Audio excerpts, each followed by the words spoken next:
okay, and she's like this. Yeah, so, but no, it's, yeah, all good.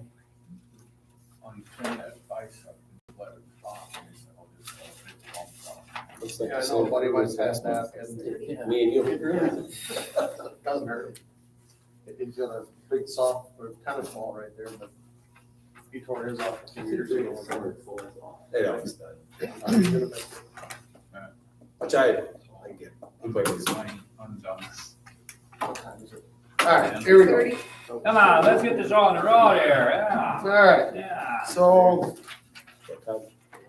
call to order, roll call. Colton. There. Andrea. Here. Dan. Present. Scott. Here. I'm here. Pledge of allegiance. I pledge allegiance To the flag of the United States of America and to the republic for which it stands, one nation, under God, indivisible, with liberty and justice for all.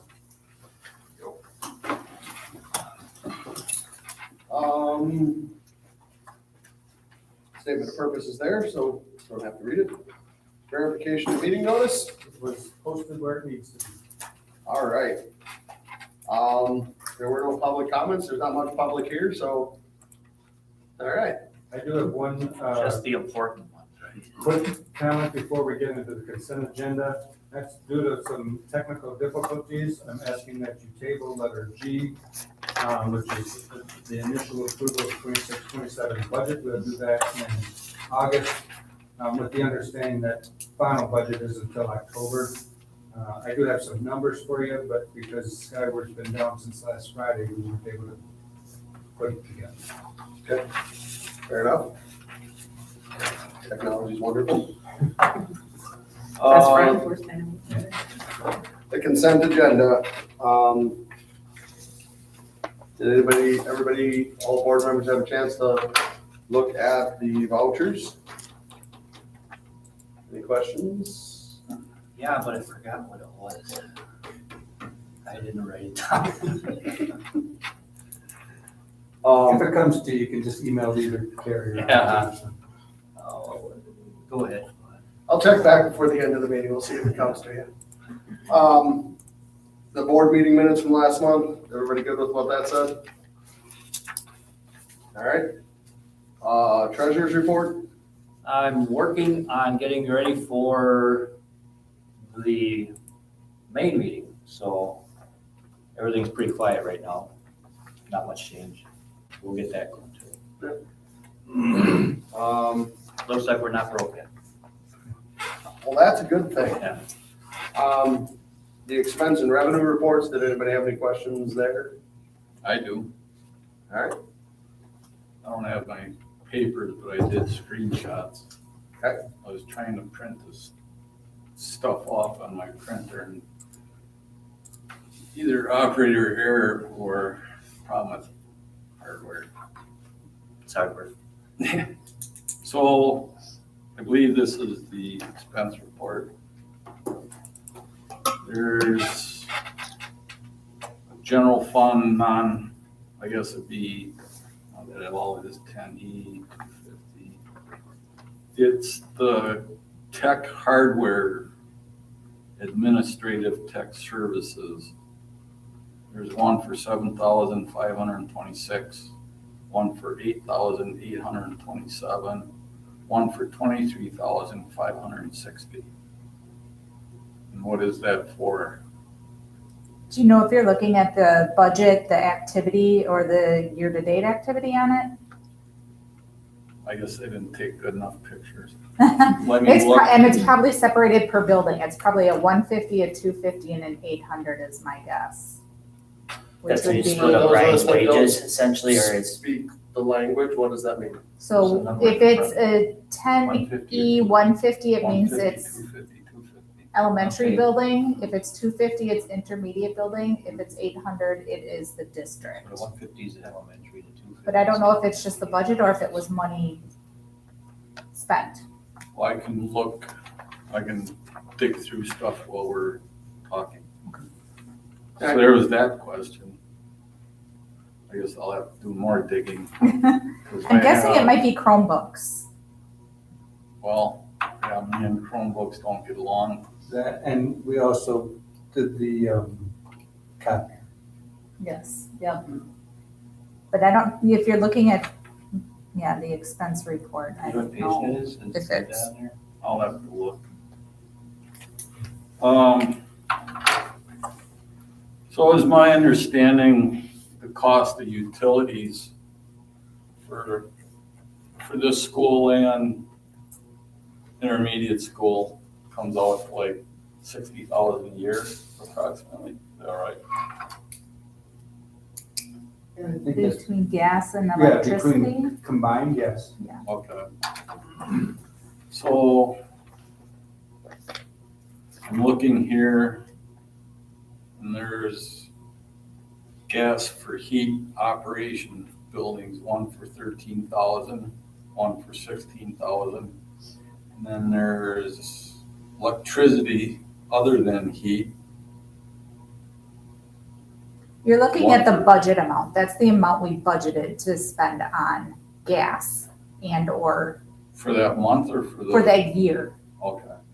Yeah, for the entire fiscal year. So Okay. the budget was 16,000, year-to-date spent would be the 13,000, whatever number you're talking about.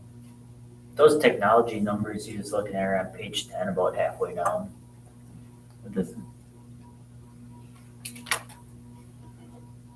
So again, Number looking at budgetary numbers, they're budgeted budgeted numbers. numbers, yes.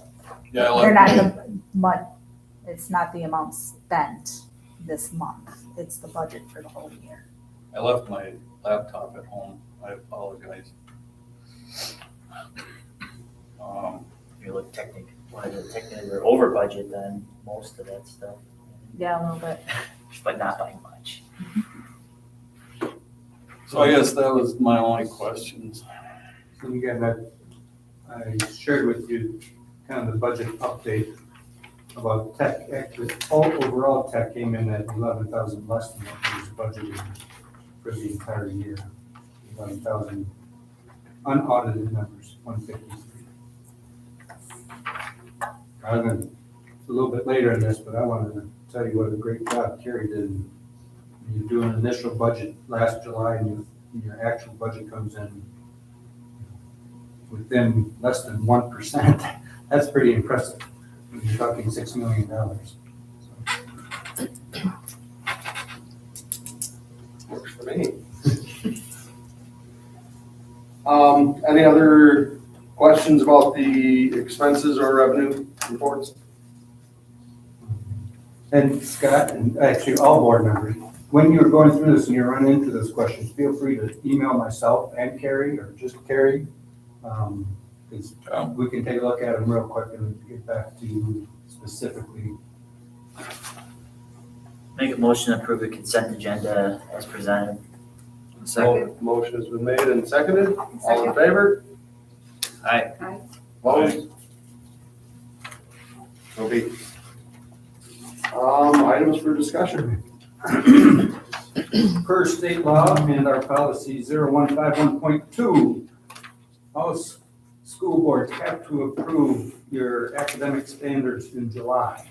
So our academic standards code are tied to the Wisconsin state standards in English language arts, in health, in math, in music, in FIED, in science, in social studies, in technology literacy, in career readiness, and in Spanish.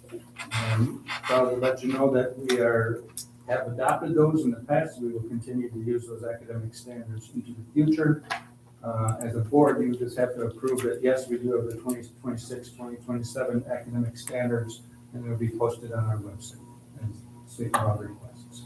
What statute is that? Is There is a state statute, I don't know, I have to look it up for you. Is there any changes basically from last year's to this year's? So it's not the curriculum, it's the standard. So even though we're changing ELA curriculum this year, the standard stays the same. So when they have standards, how do they measure the standards at the state level? Forward. Or don't they? No, go ahead. The forward exam, that's like The when forward students exam. take the forward exam or state testing at the end of the year, that Okay. measures students' So even proficiency though the against those standards. state specifies their standards in Spanish in career readiness, there's no Measure. checking on it per se, but we have to have. So in the past years, how has honor fallen on the line that the state demands? Isn't there is it a number that they say you must meet, or is it just say you have to have these standards, or how does It that just work? says you have to have these standards. So it's up to the board if they want to improve on whatever they're.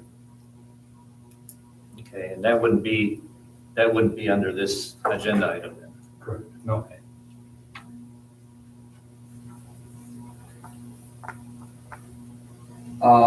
Any further discussion? You need a motion to adopt the standards, essentially? Is that what you're looking for? Yeah. Motion's been made. Make a motion to adopt the, 26, 27 academic standards. Motion's been made. Do I hear a second? I'll second it, but I have one more question. Okay. If we wouldn't adopt, since it's on the floor, I can discuss it a little bit more. If we wouldn't adopt, what would we do? Have to create our own? Correct.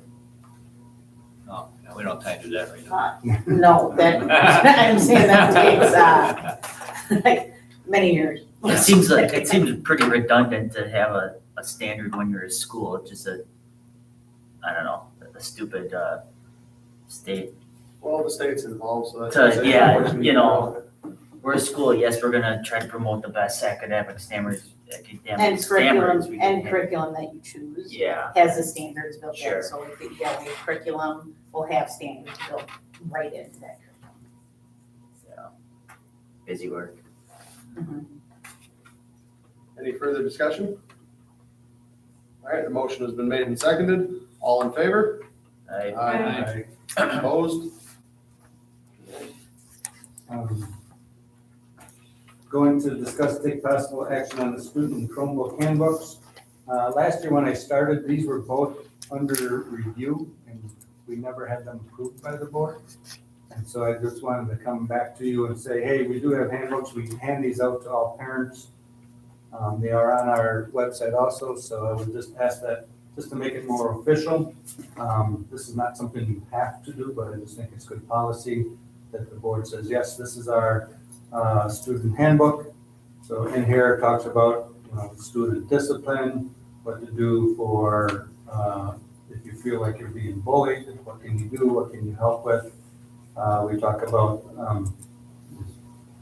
detailed as I look through this, what happens if you have headlights? Are you allowed in school or not? And those type of things, student records that we have,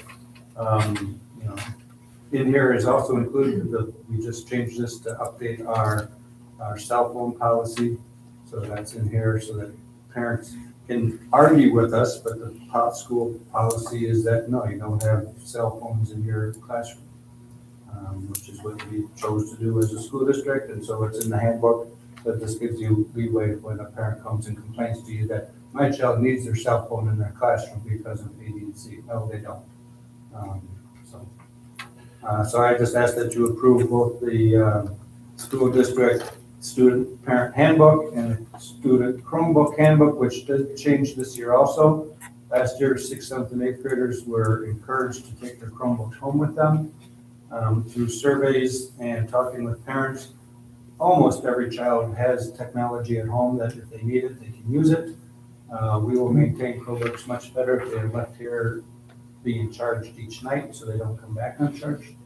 However, in the handbook, it does specifically say if a parent or another student needs a Chromebook to be taken home, they can definitely do that. Would it be possible to send something out to parents and the families of the district? Any changes that were made from one year to the next? Because let's be honest, nobody's gonna sit down and read that thing cover to cover. But if it's, hey, we changed our cell phone policy, this is what it now reads. We haven't though. The cell phone policy was the same last year as it is this year. It's just saying the state is now saying, like high schools that allowed cell phones in class, they're panicking because now they can't have them in class. We never allowed that. They had to be off and in their lockers. and I would do cell phone checks. I do think for registration, we can put down the short seat. Just to, Like just Yeah. about the cell phones. just a, hey, if you're hearing about this in the news, Yep. this is our policy. It has been for a while. Even Just though a parents friendly still continue reminder. to text their children throughout the day, and then a kid comes to the Mm-hmm. office, I'm sick, my mom's picking me up. I didn't know what, oh, I texted. So, yeah, so then when the parent picks up, they're like, call the office. Any other discussion? Look for a motion to approve items B and C. So moved. Motion's been made. Second, Second. all in favor? Aye. Aye. Opposed? Thank you. Letter D, discuss the 2025-2026 budget review. I did send you a quick update via email. Some people might not have gotten it because their phones didn't log in. But I did did send get it. I did get it. Which is why you saw the C Hall attached to the board emails. But anyway, I just wanted to give a couple updates. So last July, when Carrie put this together, her initial budget projection that we finalized actually in September last year, because we moved the annual meeting to September, was $5,886,559. Our actual revenue for the year was $5,925,742. And again, please note that because Skyward's been down, I went back to the June 24th, which was the last budget that I had. So these numbers, I put it down there, will change slightly when it's being audited, but very close. So off by, about $40,000, and that extra revenue was basically the donations that we got for the playground, the extra $40,000 that was donated. So Carrie was spot on revenue, which is incredible. So nice job. Our projected expenses last year, when you add everything up, was $5 million. We were guessing $5,852,784. So we had a projected surplus of $33,000, which I think is great. As a school district, you should budget to have, if things go well, a slight surplus so that you're not digging into fund balance. We had an actual surplus of $363,000. Reasons for that. Number one, we changed out special education teachers in the middle of the year, if you remember. And that was a significant reduction in payroll. Insurance and stipends came in almost 34,000 less. And one of that, I lumped those together because insurance was actually a little bit more. But if you remember, we talked about doing stipends at the end of the year for teachers, and we decided to do half at the end of the year and come back and talk about the other half around Thanksgiving time. So that was about a $41,000 difference. So that came under your stipends. Significantly less special education cost. And that happened because at the beginning of last school year, we had a student in 8th grade who chose to go down to Janesville for school. I don't want to get specific, I shouldn't talk about specific kids, but it's a small district, we probably know who we're talking about. And because that's a school, that's a state-run school, we didn't have to pay open enrollment out. The only thing we had to pay for was the transportation, which came in at $23,000. The cost for him prior year was close to $100,000 when you added up all the services that he needed. So we ended up with significantly less in special ed costs. The $11,000 in technology, that's when you add up all the different technologies throughout the school. And I give Chad credit, but some of it's just a gift from God. Maintenance was about $130,000 less than what we had budgeted. And that's because, knock on wood, we didn't have any, there's no roofing problems, there's no, plumber, there was no flooding here. Thank God that the lake was not filled when the huge rain came last year, because we would have been flooded, because that lake was pretty full after that huge rainstorm that destroyed my basement. I remember. 11,000 less in busing, so we can make that adjustment. And then the other big one was we had talked about doing the English language art implementation during the school year, and we have $70,000 sitting aside. for that to buy the new curriculum, and we're gonna be buying, with your approval, we're gonna be buying that in August, pretty much. So it's gonna come in this year's bill instead of last year's bill. So I'm gonna specifically, when we get into the next agenda item about surplus in Fund 10 and Fund 46, I'm gonna specifically ask for 70,000 to go into Fund 10 for that ELA item. And then kudos to you, it's not a lot of money, but $6,500 is still a lot of money. You didn't call your lawyer very often. Nice job. So the board's legal fees were significantly less than what was budgeted. So I think that, again, as a board, you're being very fiscally responsible. So with that, I'd like to go right into item E, which is discussion and take possible action on moving the 25-26 surplus to Fund 10 and or Fund 46.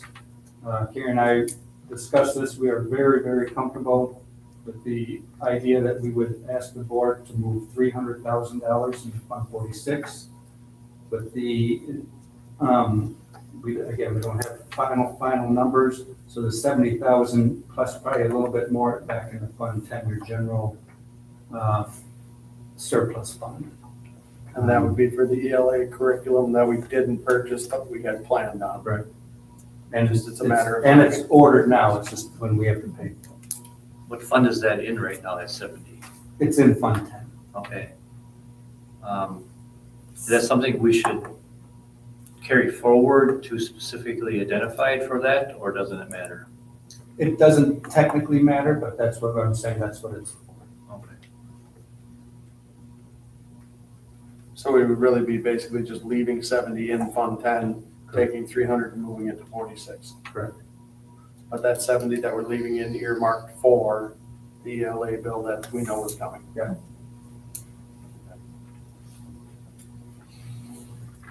Is So I that, guess the motion is, what I'm requesting is that you do a motion to move $300,000 from our Fund 10 fund balance to our Fund 46 fund balance. I don't have a problem with any of that. I was just, is any of you signed in that you can just have that little projected budget on the big screen there for Jim here, for some, to see? Or you have an extra sheet of paper? Yeah. I think it's a Sure. nice piece of paper just to Sorry. give some clarity. That's the budget surplus that we're talking about and where it came from. I'll make a motion to move the 300,000 to Fund 46. The motion has been made. Do I hear a second? Second, Made and seconded. Any further discussion? Seeing as how there is none, all in favor? Aye. Aye. Opposed? So be it. Discussing the 2026-27 budget preview. So we do know some numbers, even without technology. So first of all, in the headlines, there's been quite a few headlines about 259 out of the 421 school districts are losing state aid. We are not one of those. We are getting an increase in state aid of 0.77%, which equals $11,462 more from the state next year than we did this, which doesn't mean a heck of a lot. But our projected revenue, if you add up all, and this is without increasing property taxes, as I've talked with Clayton, I know I've talked with Dan a couple of times, with like two different proposals coming forth about what is the maximum amount that we could tax and what would a $0 tax increase come up to. So the number that I'm showing right now is property taxes staying the same, and they'll end up with about $7 million in revenue. We don't have our total expenses in, but we end up with close to that number in projected expenses. So I think we can do that. I also think that needs to be a discussion, and one of the reasons I want to talk about a board retreat is that I have that discussion about that where single site comes out here a little bit later. So, but I will point out two things. That last year, one of the reasons that revenue is up last year, we lost between open enrollment in and open enrollment out. The district had to pay $380,000 and $4, total more out than what came in. So the district lost $380,000 because of open enrollment. We have no new open enrollment going out and new open enrollment coming in. So we still, it won't be a positive yet, but the deficit will be much, much less. The other problem we don't know until October is, and this is one of my pet peeves why I bring it up, every school district in the state of Wisconsin has to pay for vouchers for throughout the state, not only for the city of Milwaukee and Racine, but also kids who go to Appleton, and I pick on my Catholic kids because I'm Catholic and I'm not against, I'm for all schools getting money, but La Crosse Aquinas doesn't need vouchers to have their kids to go to that Catholic school, in my opinion. And last year, this school district alone paid $264,508 to the state to send other people's kids to private and parochial schools. And I will continue to fight that. That's one of my soapbox items. That number won't go down, so that's what the number we have in the budget right now, but we don't know that final number until October. And again, I apologize about Skyward being down, but I'll have better numbers for you in August, and then for the annual meeting in September, and then at the October meeting, you can make any adjustments, and that's the final adjustment that can be made as an October. Questions or comments or concerns? Nope, not at this point. I don't have any. You guys are gonna get it as close as you got it last year, right?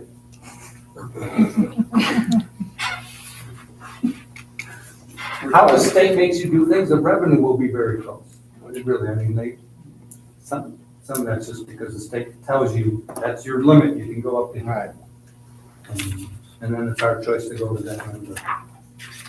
All right, and then next, I see you guys already figured out this agenda thing pretty quickly. So, one of the requests from the board when I started was to make sure that you knew what was going on academically. Heather does a really great job of paying attention. She's our DAC, which is our, I don't know what DAC means. District assessment. A district assessment coordinator. Thank you. I should know that.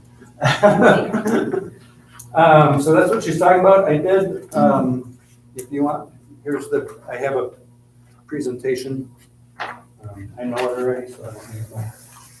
Board, you have yours. If you want to take notes as you're going, we can ask, the last one is ask questions. So I ask that you let Heather go all the way through, take notes on your sheets, and then ask them at the end of her report. If it's something that's really dire, then feel free to. When I say us, I mean. Thank you. Yeah, so like Larry said, I'm just here to provide some assessment and data updates from this spring. So I'll share with you just kind of a recap of the assessments that our students took in the district this spring.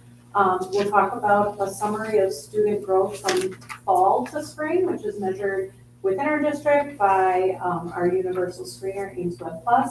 We'll take a little bit of a look at our student growth from 2025 to 2026 with the forward exam, and then we'll just kind of talk about strengths, opportunities, and what we've got going on as we approach the next school year. So just looking at a quick assessment recap, this spring, our students in grades 4K through 8 completed our spring universal screening using AimsWeb Plus. Those results were shared with parents and caregivers via NextPath, which is our data management system, so families can access those scores anytime.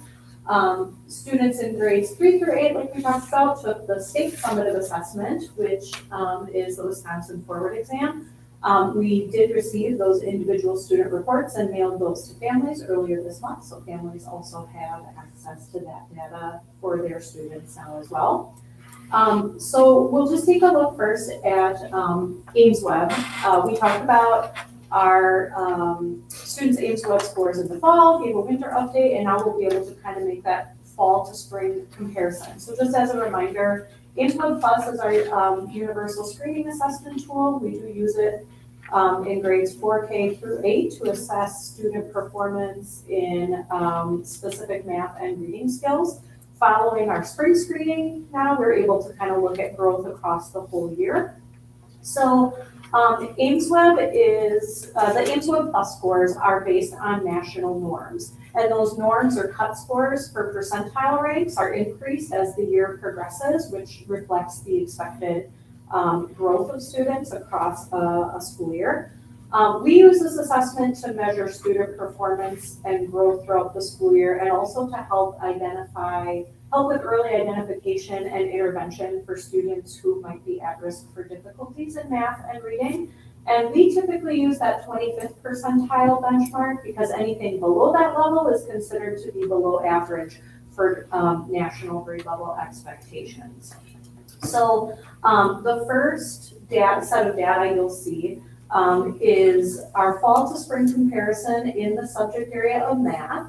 And this shows the percentage of students that scored above that 25th percentile or within the average and above average ranges. Early numeracy measures are tests that are administered one-on-one to students in grades, in kindergarten and first grade. Math measures in 2 through 8 are administered via student Chromebook, so students take those tests on their computers. And so we were really happy to see from fall to spring an overall positive or increase within the percentage of students scoring in that average or above average range from fall to spring. When we look at AimsWeb literacy measures, just like the early numeracy measures, early literacy measures are administered one-on-one to students in kindergarten and first grade. When we look at the fall to spring comparisons in early literacy, you'll notice a decrease in the percentage of students who were scoring average or above. So a note about that is that drop in percentage, 10% of students in grades 5K and 1, that represents 5 total students. So 10% seems big. We're talking about 5 students across 2 grade levels. And those are students who've already been identified and are receiving the targeted support that they need to continue their growth. And I wanted to mention with that drop in percentile, that's a common theme, especially at the 5K level that I'm hearing from other schools in the area, as well as kind of in our statewide network. Part of that might be based upon the fact that most of the measures are timed 1-minute measures that we're administering to 6-year-olds.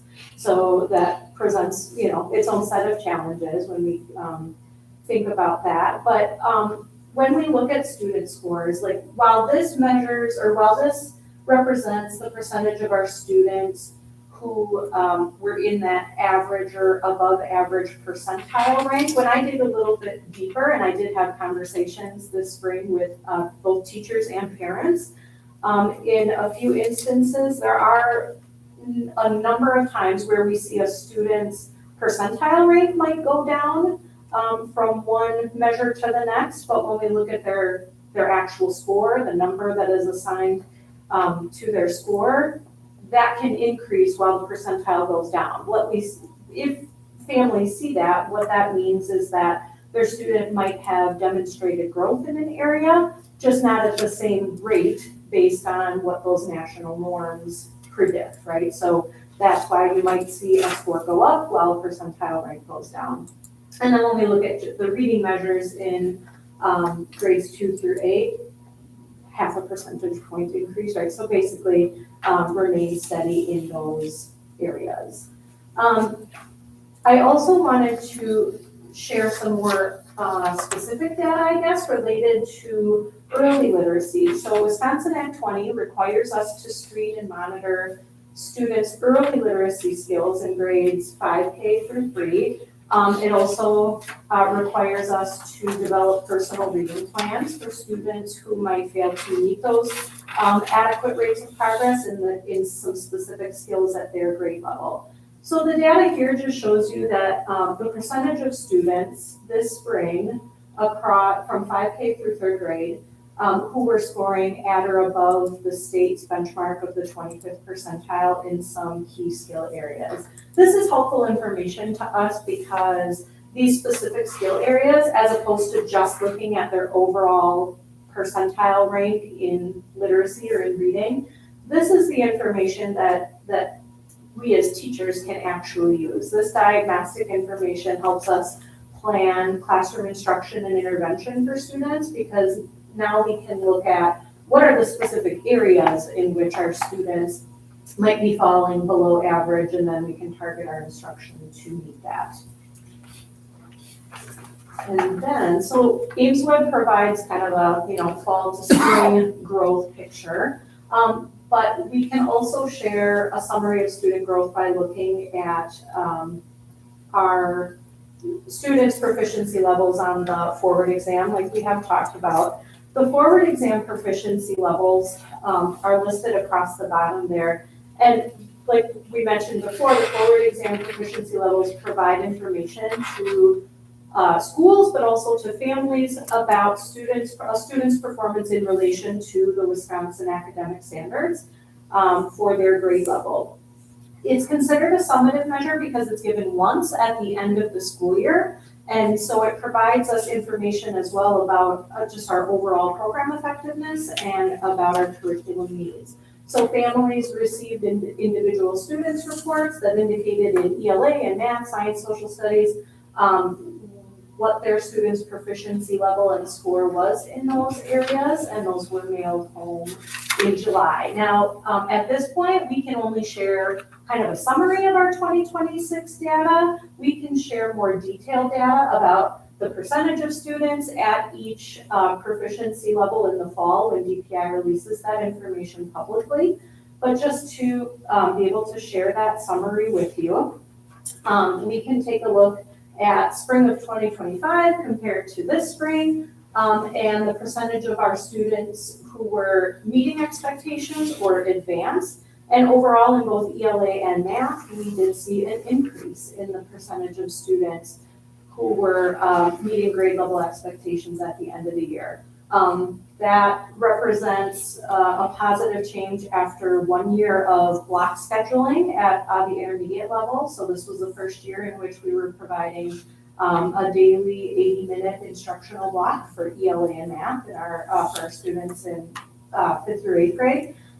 This is also after 2 years of systematic and explicit instruction in those foundational literacy skills in grades 5K through 3 as required by Act 20, and the completion of required early literacy training for all of our elementary and special ed teachers. So excited to share that positive change. So just overall, we can look at kind of both of those pieces of data to give us an idea of what are our strengths currently, what are some opportunities for improvement, and then what next steps do we already have planned going forward.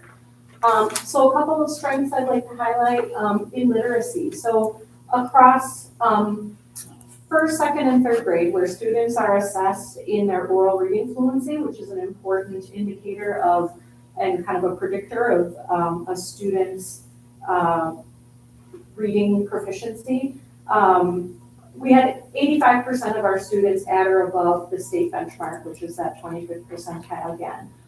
Again, when we talk about, if we look at in first grade, for example, only 10% of our students were below average. Well, in first grade last year, 10% was about 2 students. So we have already, those are students, again, who've already been identified as needing some additional support in their oral reading fluency, and we've already been working to provide some intervention and support in that area. And that's the point of Act 20, is early identification and intervention.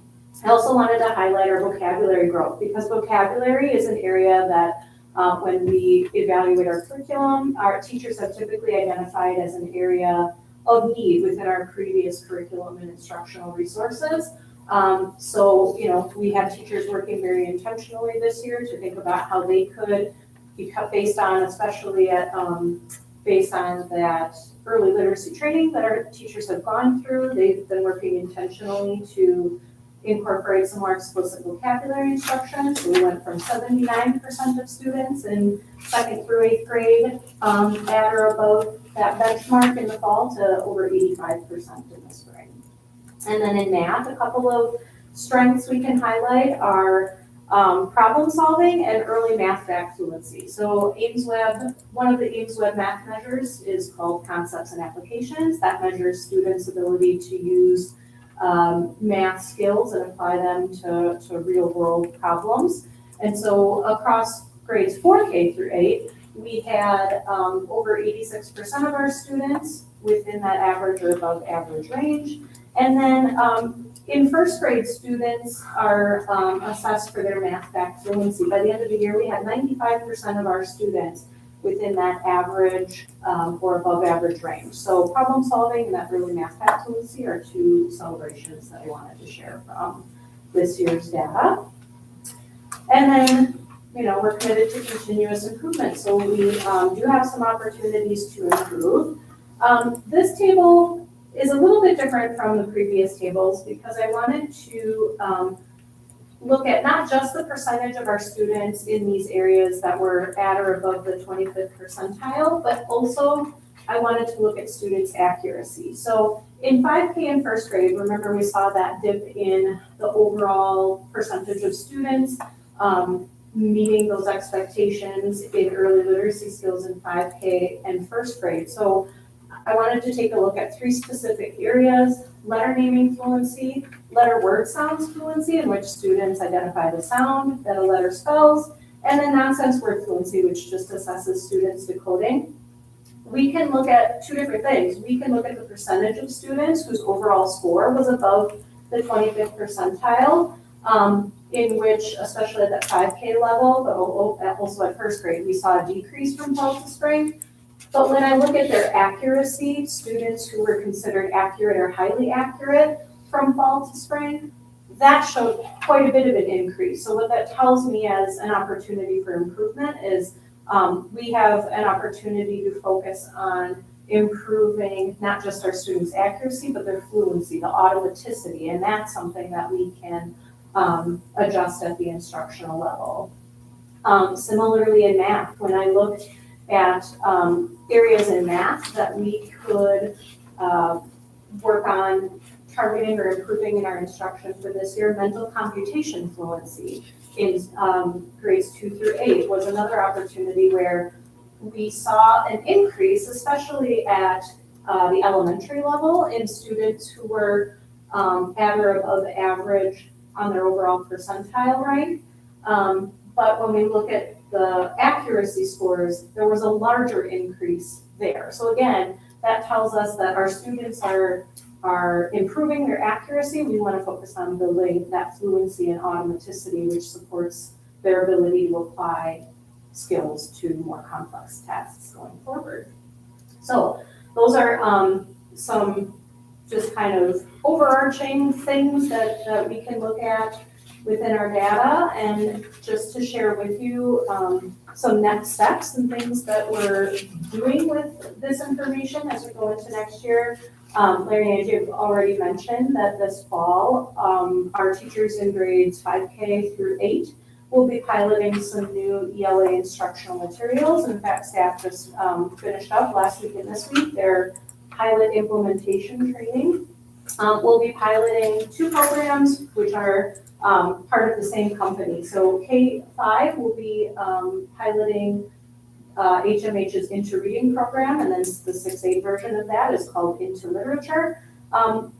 One thing that makes these instructional materials a little bit different from what we were using previously is that these are comprehensive programs, which means that they address all components of literacy in one program that includes foundational skills, students' vocabulary, writing instruction, knowledge building, which supports comprehension, whereas prior to this, teachers had to use one resource to teach foundational skills and another resource to work on reading and writing and another resource to teach grammar. So this allows for much better alignment within and across grade levels. I will also mention that Into Reading is one of the Wisconsin Early Literacy Curriculum Council's recommended programs, which means that it's been vetted by that curriculum council as a structured literacy program, meaning it at the K3 level, it is based on science-aligned instructional practices and research-based practices that we know support early reading. Another thing that we've been working on this summer as we head into next school year is just continuing to strengthen our MLSS framework. MLSS stands for Multi-Level Systems of Support. That's just the framework that includes our intervention practices and how we support students based on their individual needs and their data. So for heading into this year, we're working on continuing to strengthen our collaboration and alignment between intervention and classroom instruction to make sure that that's cohesive for students. We've also dedicated time for our intermediate math teachers to be able to provide targeted support and intervention as part of their daily schedule. And then later this summer, next month, we'll be doing a data day with support from Eric Larson at CISA 6. And so that data day will be Eric will lead us in an analysis of that forward exam data at a much more detailed level with a team of teachers from both buildings, and we'll be able to use that information to support our continuous improvement efforts and processes. So thank you. We did that For the your first time. time last year, we brought Eric in. Yeah. Okay. Well, good. If I can answer any questions, I'd be happy to. If not, I'll defer to you. Oh, good job. Thank you. Pretty much just, as I'm seeing it, in general, there was an improvement over the years. And like the one area that was down 10%, if I'm understanding you correctly, I'm just saying this out loud, is that it's not necessarily that the students went down 10%, they just did not progress as quickly as the weighted average would expect them to. In some cases, yeah. Yeah. Can be. And this is all just based on the forward exam. No, the first part of it was based on AIDS. That's what I meant, that's what I So meant. we've got AIDS web and we've got. Yeah.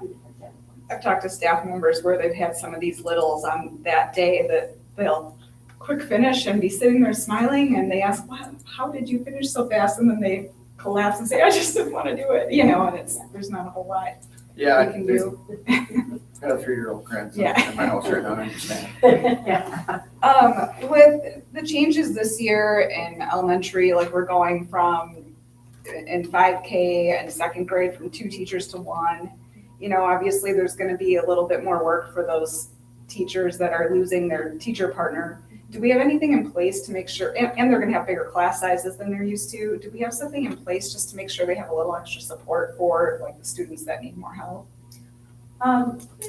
Yes, so speaking from, I guess, my world and the hats I wear, for example, second grade, we've scheduled, like each grade level has an intervention time period set aside every day, right? Where students who need additional support get that additional support. For second grade, we scheduled that time at the same time as first grade for this year so that we can have our first grade teachers and our second grade teacher, as well as myself, kind of working collaboratively to flexibly group some kids. So let's say we've got some first graders and some second graders who happen to have an overlap in the skills that they need. We can, we've got more than just 1 or 2 heads together that are working to address those during that time. So that's one way that we've done that. And then during class time, we're arranging paraprofessional schedules or aides to, let's say, the second grade classroom, to go in there to assist as well. So they can be another adult in there during,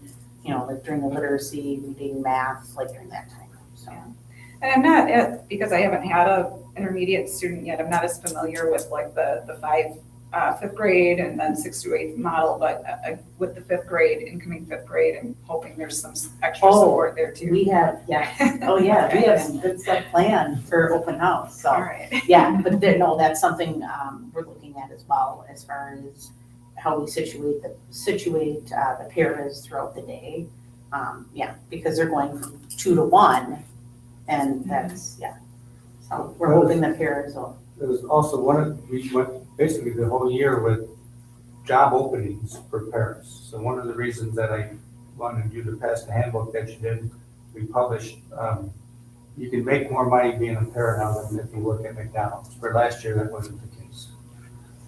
You'd actually make more money working at McDonald's and working with 6-year-olds. Yeah. You have to be special. You have to really like working with 6-year-olds. first of all, to do it for any amount of money, in my opinion. But, you know, I think that new salary schedule should help also. And we're setting up trainings for paras as well, because they're gonna be at all the professional development days as well. So we're setting up to make it meaningful for them, because a lot of times they come in like, here, you can deal with Larry, you know, and they don't know what to do. So we're providing those supports for them as well. And competitive pay wise is huge, because we're, out of all the feeder schools, we're the highest paid for paraprofessionals, so. Found that out today, I was like, oh yeah. That was somewhat on purpose. I know, I was like, oh, they're like asking me, I'm like, oh, you're at that, oh, great. Awesome. Well, I'm happy to see the results there. I mean, I've been happy to see the changes you made last year. I think the changes that you're continuing to make are gonna have a positive I do impact. think year over year, we should see continuous growth. Great. And something that I'll start pushing for, and Dan hasn't asked it yet, but I'm guessing it's going through his mind. You know, we talked about 25% and above, let's go to 60% and above, and let's see how many kids are that. He is a mind reader. Because, you know, the 25 to 100, that's a big, you know, and you know, 70% of our kids are at 25 to 30, then we're not doing what we need to be doing. So we will differentiate that out. One of the reasons she glossed over it, all this information is still embargoed at the state, especially the Florida exam. So we can't get into real specifics yet. Until the fall when the state says you can start discussing it in public. Yeah, I was gonna ask if we're really satisfied with the 25 percentile thing. Because, Part of that is the 25th percentile, for example, for literacy, that's a state benchmark too. Like that's what the state is telling Right, us to, but- right? So, right, but I'm saying that's But, why it's a you know, it's starting like, point, right? oh, good, we're, It's something that has to be Coverage, reported to I the say- state every year. let's get above average. We're a small school district in the rural areas. Absolutely, but that takes time. You can't do that overnight. No, I Yeah, agree. and look at the improvements we made, so that will take time, and we'll get there. State workers aren't even above that. That's what I say, thank you for your commitment here, and I think it's brought stability, which also helps with these scores. Reoccurring roles of changing has been a problem here with a lot of that, so. Yeah, Well, and I think, and you had touched on it in your presentation, but that you're starting to see some of the benefits of some of the foundational work that you've established in some of these children. You're starting to be able to compound on top of that, and it's starting to actually show. So again, to Angie's point, it's a building process, it takes time. Well, and that intermediate, just putting in the block scheduling, I think was huge. Teachers loved it, kids even liked it, and it was an easier way to focus in on those kids' needs. They need that extra support, so it's. Should be interesting to see how the DPI report card, if that reflects the same kind of thing. That's Because, correct me if I'm wrong, but like the Ames Web thing, that is just internal in-house data that we have. It will be interesting to see when the state report card comes out, if it matches our own internal data to see how it compares. as long as they don't change their cuts scores So, I mean- again. So I'll reserve my questions for this fall. No, I'm on your wavelength, though. We can't be satisfied with average. We should be above average, just about everything. Thank you. Thanks, Heather. I want to go back to letter F. Okay. Each year we put money into Fund 46, a couple $100,000 or $300,000 or whatever. Why can't we do something like cut our budget by $100,000? Kind of what, Instead of zero increase or slight increase, why can't we cut it 150,000? you can. I would, and now I get my district administrator hat on. And actually, we talked about this, Clay and I talked about it, and then you and I talked about that we could reduce taxes. One of the problems, how the state funding system is set up, is if you choose to reduce your money, that's your new benchmark. So I always use percentages. So if you make $100,000 and I make $1,000, and we each get a 5% increase, well, you made $5,000 and I made $50. So once you reduce that number, the state uses percentages, so you're penalizing yourself going forward forever. And that's one of the problems, and that's one of the articles I shared with you, that the state's being sued by a few districts right now because of that percentages. They started this in 1993, and so a district like Nicolay, which was my neighboring district in Glendale, where I come from, was a very high spending district to begin with in 1993. My K-8 in Glendale was not, and they chose to freeze property taxes in 1991, 92, and 93, which was great for the community. But when you do percentages over time, Nicolay is now spending $27,000 a year per child.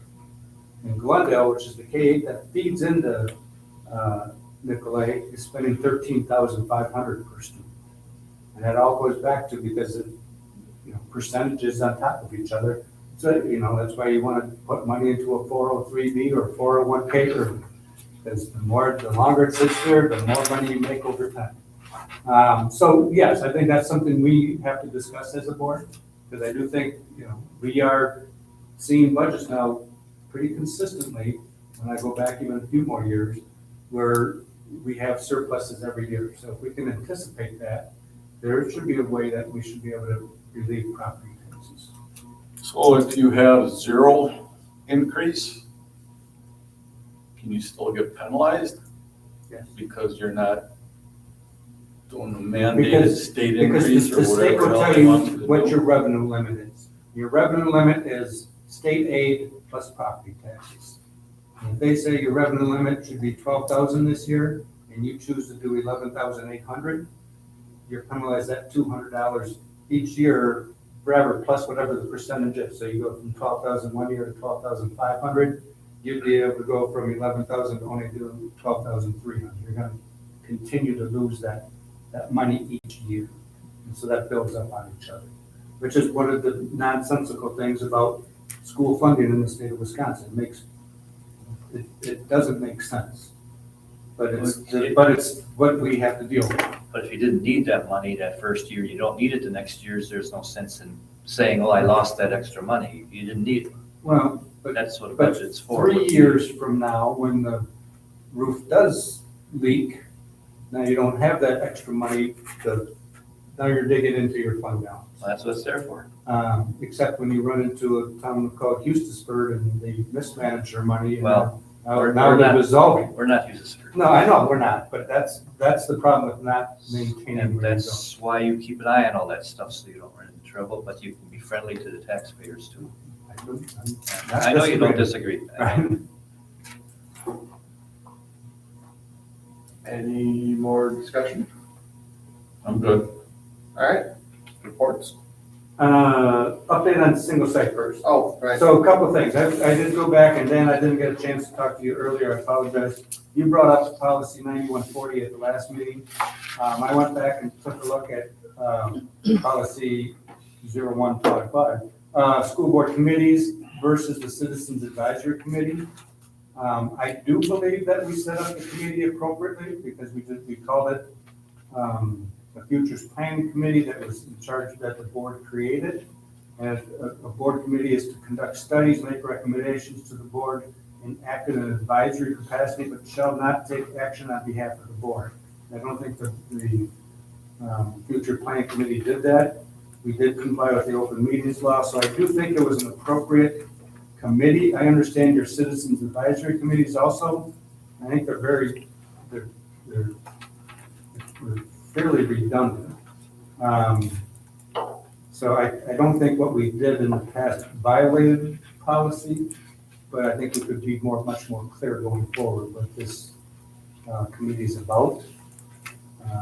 With that said, I also think as a board and with very little community input anymore, we have to make a final decision on this single site. That's one of the things I want to talk about.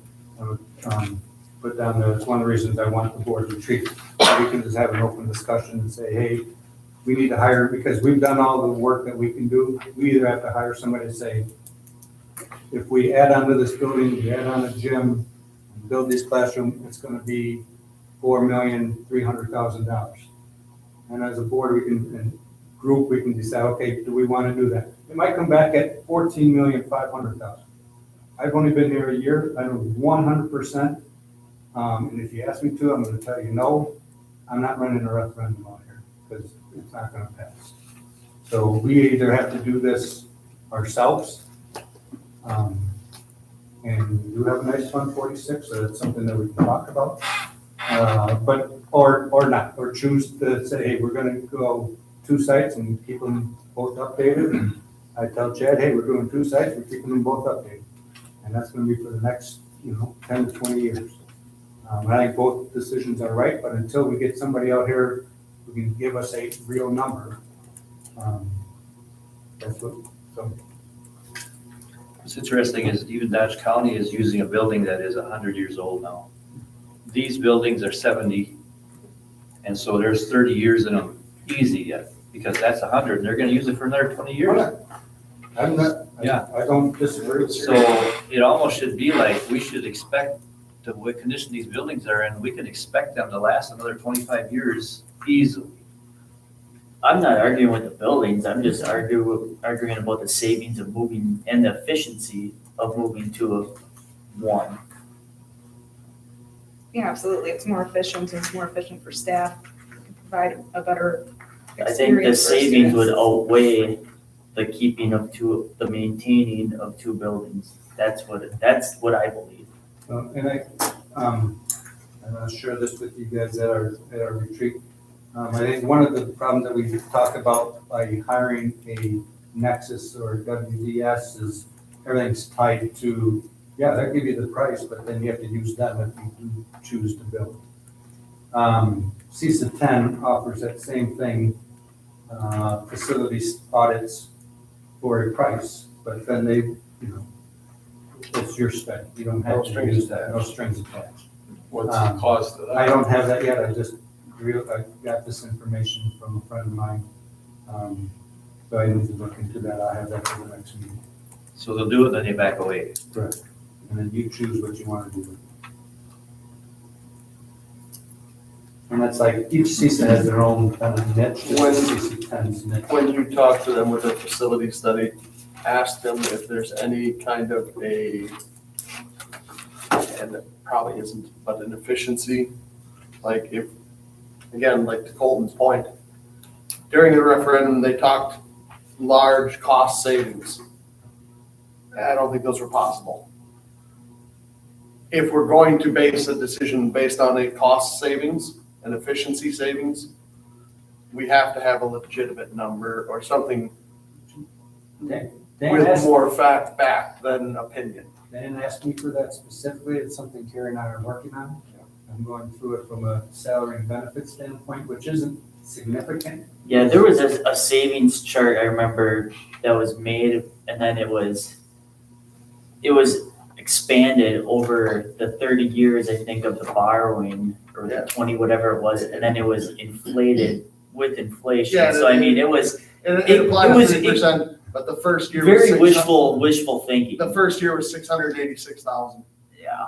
And that was, and the only reason I say that, and I vividly remember that at the time, that was 15% of the overall budget of the district.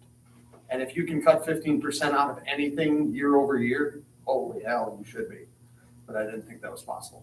So, So no, we're being very specific, we're looking at how much is lawn service over there? Yeah. How much is snow removal over there?